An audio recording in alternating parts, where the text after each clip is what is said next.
Hi guys, I am Karishma. Welcome back to my YouTube channel. कैसे हो आप लोग? आई होप आप लोग सब बहुत अच्छे हो और आपकी पढ़ाई कैसे चल रही है मुझे कमेंट सेक्शन में बताना। बहुत सारे लोगों को इंतजार था इन सारी वीडियोस का, तो अब आपकी इंटरव्यू प्रिपरेशन की वीडियोस आती रहेंगी। सबसे पहले आज इस वीडियो में अपना एक्सपीरियंस शेयर करने वाली हूँ इंटरव्यू का। अब वो क्यों?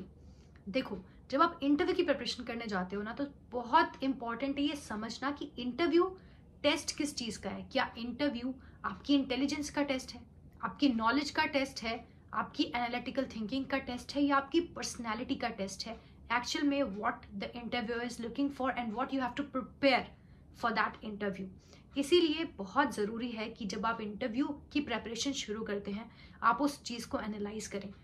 और वो एनालिसिस आपका कैसे होता है? वो होता है दूसरे लोगों के एक्सपीरियंसेस देखकर। जितने भी रिसोर्सेज आपके पास अवेलेबल हैं, आपको जहाँ पर इंटरव्यू के एक्सपीरियंसेस वीडियोस में मिलते हैं या रिटन फॉर्म में मिलते हैं, आप वो देखिए और पढ़िए, क्योंकि उससे आपको पता चलता है इंटरव्यू के माइंडसेट के बारे में। और आपको पता चलता है कि अगर आप वहाँ होते तो उन सवालों के जवाब आप कैसे देते। ये जो हम आपको सजेस्ट करते हैं कि आप ये वाला क्वेश्चन तैयार कीजिए, आप ये करिए, ये कहाँ से आता है? ये एक्सपीरियंस से आता है। ये वो होमवर्क है जो हमने अपने दौरान किया था और आपके साथ कर रहे हैं। इसीलिए आप भी अपना टाइम निकाल कर वो होमवर्क जरूर करना, आप एनालाइज करना, और आप देखेंगे कि जितने भी एक्सपीरियंस आप पढ़ेंगे उसमें से 60% क्वेश्चंस आपको ऐसे मिलेंगे जो मोस्टली रिपीट हो रहे हैं। तो उन क्वेश्चंस के आंसर्स आप खुद के लिए बनाना। आप भी फिलहाल ये वाला एक्सपीरियंस देखते हैं, because this was also for me one of the most unconventional interviews I ever faced. तो क्या क्या चीजें मेरे साथ हुई, I will tell you everything. तो चलो शुरू करते हैं। तो अब 11 मार्च 2021 की सुबह है। सुबह सुबह आपका इंटरव्यू लगा था। तो मैं और मेरी मम्मा नोएडा हम लोग ट्रेवल कर रहे थे। नोएडा में इंटरव्यू था मेरा। नोएडा में हम पहुंचे हैं 8:30 के करीब, हम वहाँ पहुंच गए। 4th मेरा पैनल है और डीवी के लिए चले गए। तो मैं वहाँ पहले पहुंच गई थी। तो मैं फटाफट मैंने कहा कि डीवी खत्म करा लेते, उसके बाद आराम से बैठेंगे। डीवी खत्म करा लिया। मैं फर्स्ट या सेकंड वो इंसान थी जिसका डीवी हुआ। देन अपस्टेयर्स में गई। वहां पर अपस्टेयर्स फर्स्ट फ्लोर पर इंटरव्यूज हो रहे थे। तो अपस्टेयर्स में गई, आराम से जा रही हूँ। अब अपने उसमें जोन में आपकी, हाँ आपका इंटरव्यू है, लेकिन थोड़ा भी आप ट्रेवल करके आए हो तो आप उस बस एक जोन में होते हो। वो जोन आपको समझ आएगा जब आप इंटरव्यू देने जाओगे ना, आपको वो एक अलग सी फीलिंग होती है, अलग सी एंग्जाइटी होती है। और मैंने सोचा कि अभी ठीक है, अभी तो वेटिंग एरिया में बैठेंगे, थोड़ा सोचेंगे। तो मैं अपना फोन अपने बैग में डाल के थोड़ा वॉशरूम वगैरह जाके आते हैं और उसके बाद आराम से बैठेंगे वेटिंग एरिया में और फिर प्रिपेयर करेंगे खुद को। बिकॉज आपको मेंटली उस टाइम पे अपने आपको प्रिपेयर करना होता है कि हाँ अब मुझे अंदर जाना है, अब मेरे एग्जाम, अब मैं इंटरव्यू फेस करने वाला हूँ। तो मैं जैसे ही जाने वाली हूँ, अचानक से मुझे एक आवाज सुनती है कि करिश्मा। मैंने पीछे देखा तो वो अटेंडेंट जिनके पास शीट होती है, उन्होंने बुलाया मुझे, कहते कि आ जाइए। तो मैंने फटाफट से अपना बैग उठाया। मैंने कहा कि अच्छा इंटरव्यू, हम सीधा वेटिंग एरिया में जा रहे हैं। तो मैंने फटाफट से अपना बैग उठाया और मैं जो उनके साथ चली। तो उन्होंने एक रूम की तरफ मेरे को इशारा किया, इस रूम में। तो मुझे लगा कि वेटिंग एरिया है, तो मैं बैग लेकर जा रही थी। उन्होंने कहा बैग अलाउड नहीं है, बैग यहाँ रख दीजिए। उस टाइम में मेरे को दिमाग में खनका नहीं कि कहाँ जा रही हूँ। मैंने कहा कि अच्छा ठीक है, बैग नहीं अलाउड होगा। फोन मेरा ऑलरेडी बैग में था क्योंकि, तो मैंने वहां रखा और मैं अंदर अपने उसमें अपनी धुन में मैं अंदर जा रही हूँ।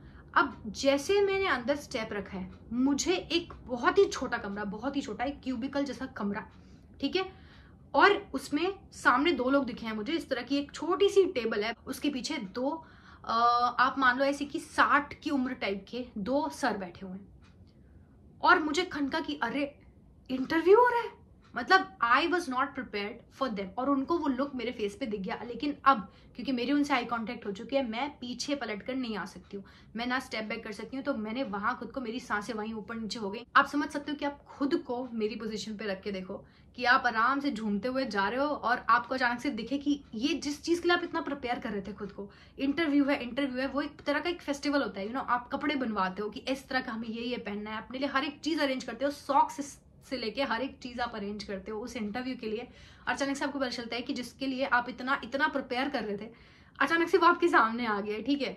तो वैसा वाला कुछ सीन हुआ और बस वहीं वो चीजें वहीं से खराब होनी शुरू हो गई।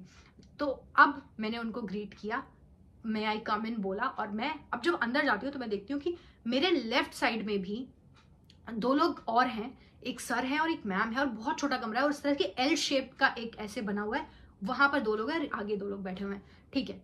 तो मैं बैठती हूँ। अब मैं गलतियां यहाँ पर आप देखते रहो कि मैं क्या क्या कर रही हूँ। मैंने उनको ग्रीट किया, मैं बैठ गई हूँ, और बैठी मैं कैसी हूँ कि बहुत बड़ी, बहुत अच्छी चेयर है, उस कमरे के हिसाब से वो चेयर बहुत बड़ी है, ठीक है। मैं उस चेयर पे बैठती हूँ और मैं उस चेयर पे बिल्कुल एज पे बैठी हूँ। इतनी बड़ी चेयर उन्हें दी है लेकिन मैं बैठी हूँ एज पे।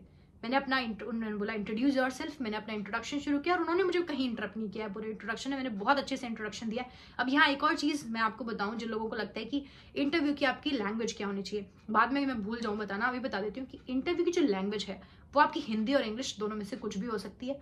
आपकी मर्जी है कि आप किस चीज़ में कंफर्टेबल हैं। जैसे मेरा इंटरव्यू पूरा हिंदी में हुआ था, लेकिन सिर्फ मेरा इंट्रोडक्शन मैंने इंग्लिश में दिया था। जैसे ही मैंने इंट्रोडक्शन खत्म किया तो एक सर ने मुझे कहा, जो मेरी साइड में प्रोफाइल में बैठे हैं, उन्होंने कहा बेटा रिलैक्स हो जाओ और आराम से बैठ जाओ। आपको ध्यान रखना है कि अगर आपको इतनी बड़ी चेयर दी है तो आराम से बैठो, थोड़ा पीछे होके। सो इंट्रोडक्शन तो खत्म हो चुका था, अब आती है क्वेश्चंस की बारी। तो सबसे पहला जो क्वेश्चन आप देखो कितना मतलब ऐसा क्वेश्चन है ये कि आप लोगों को देखना है कि वो क्वेश्चन आप कितना ज्यादा सुनते हो लोगों की वीडियोस में। उन्होंने सबसे पहला क्वेश्चन मुझसे क्या पूछा, मैंने उनको क्योंकि अपने एकेडमिक्स में बताया कि मैंने मास्टर्स किया हुआ है केमिस्ट्री बैकग्राउंड से, तो उन्होंने कहा कि रिसर्च में क्यों नहीं गए, why you are joining banking sector and not choosing to go to research. तो मैंने वो जो आंसर आप प्रिपेयर करके जाते हो वो मैंने उनको बताया। उससे कुछ एक दो क्रॉस क्वेश्चंस हुए। आपको यहाँ इन सारी चीज़ों से क्या टेक अवे लेना है कि ये सारे क्वेश्चंस जो हैं आप साथ में नोट डाउन करते रहो, क्योंकि ये क्वेश्चंस आप लोगों से भी पूछे जाएंगे कि why you are joining banking.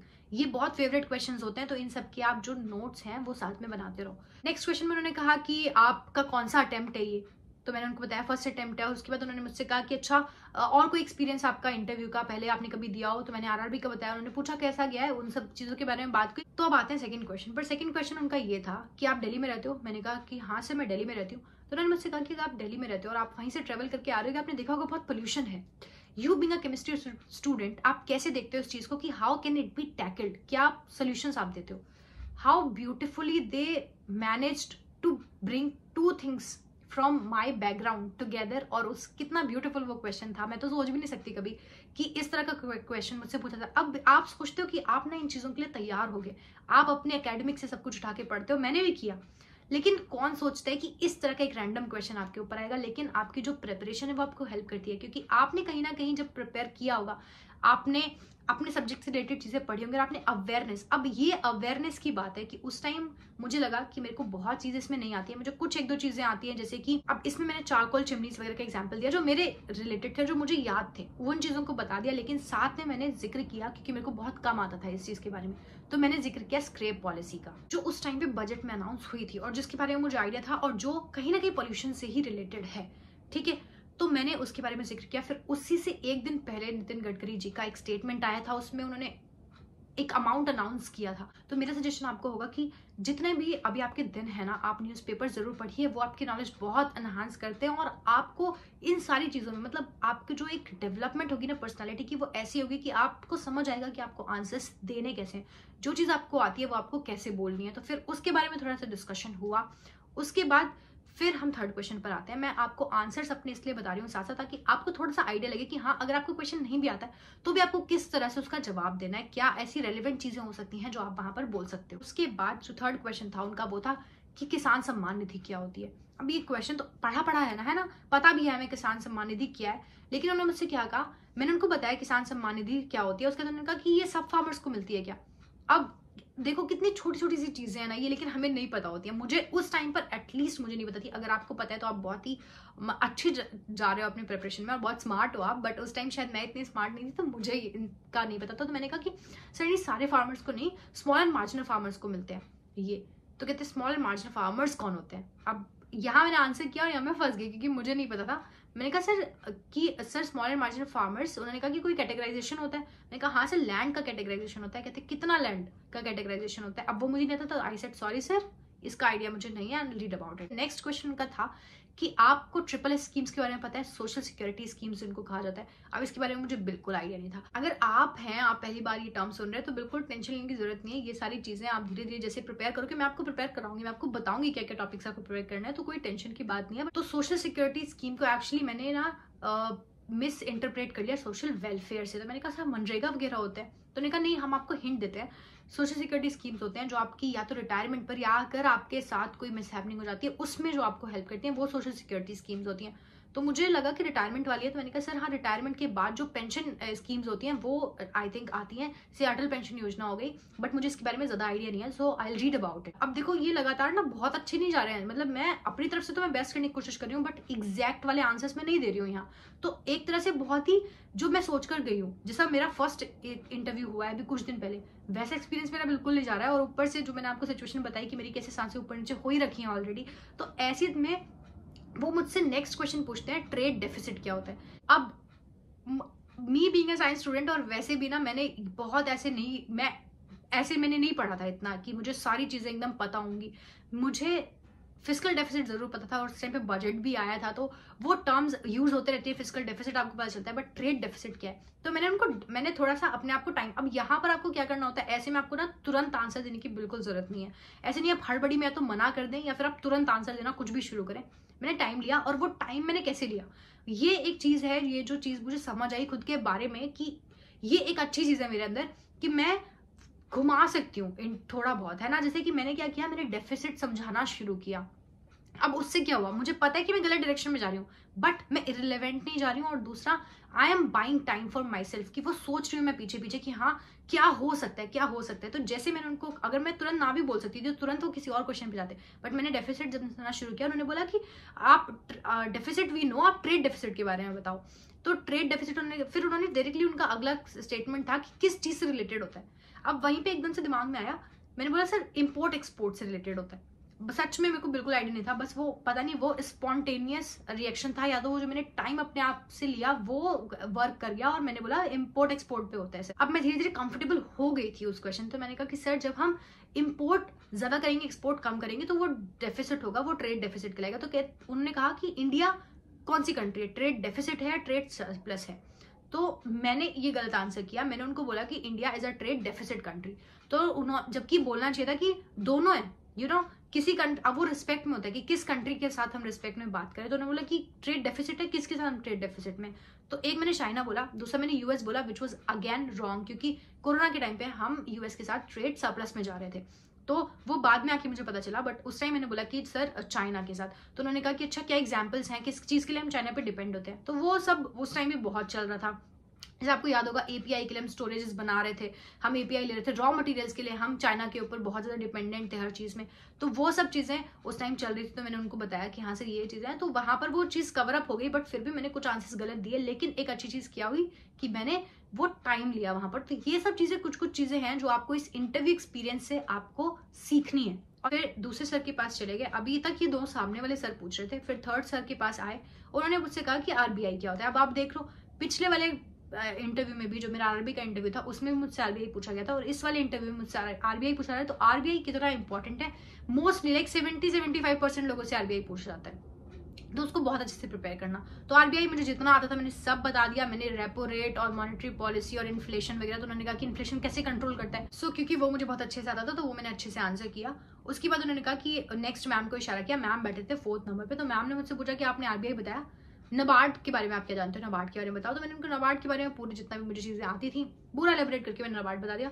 तो आपको इन चीज़ से क्या पता चला कि रेगुलेटरी बॉडीज जो भी हैं आपको वो बहुत अच्छे से पढ़नी है, उनसे क्वेश्चंस पूछे जाते हैं। नबार्ड और आरबीआई तो स्पेशली आपको बहुत ही डिटेल में बहुत अच्छे से पढ़ना है। तो ये कुछ क्वेश्चंस थे, ये मेरा एक्सपीरियंस था, जो कि अब मुझे लगता है कि शायद इतना अनकन्वेंशनल नहीं था, बट उस टाइम जब मैं इंटरव्यू से निकली थी बाहर, मैं बहुत ही ज्यादा लो थी। मुझे लगा कि मैंने पूरे इंटरव्यू में स्माइल नहीं किया है, मैंने आई कांटेक्ट जरूर बनाया लोगों से, लेकिन क्योंकि उनकी तरफ से वो रेसिप्रोकेशन नहीं था, उनकी तरफ से भी वो बहुत शांत लोग थे। जैसे कि आप देखते हो ना, जैसे बाकी मैंने आपको, अगर आपने मेरा आरआरबी का इंटरव्यू एक्सपीरियंस देखा है तो वहां पर मैंने बताया था कि आरआरबी वाले बहुत प्यार से कामली बात करते थे, वो स्माइल पास कर रहे थे हमेशा, बट यहाँ पर ऐसा कुछ नहीं था।